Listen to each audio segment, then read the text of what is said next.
Aquests últims anys hem seguit l'estela de la transformació de MEC. Amb la mirada endins ens hem revisat, hem reflexionat i hem decidit com podem canviar l'entitat per seguir canviant el món. Ara és el moment de posar el focus en l'essència i en allò que millor sabem fer, educar per la transformació social.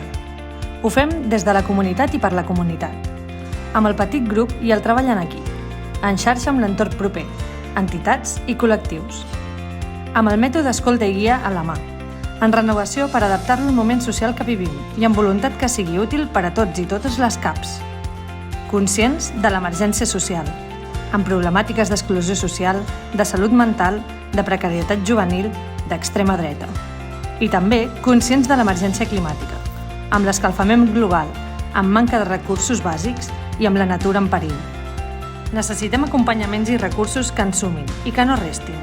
Per això, treballarem per una gestió del dia a dia de l'entitat més àgil, fàcil i sostenible, seguint amb la transformació digital de les eines de MEC, implementant la nova estructura organitzativa, incidint políticament i prenent part activa als espais on es decideixen les qüestions que ens interpel·len, reclamant menys burocràcia i més recursos, posant les persones i el seu benestar al centre de tota activitat, aplicant el pla de benestar de forma transversal a tota l'entitat, ampliant les formacions en resolució de conflictes, gènere, ASI i salut mental, posant la mirada en la diversitat des d'una perspectiva interseccional, començant a escalfar motors i preparar-nos pel 2027.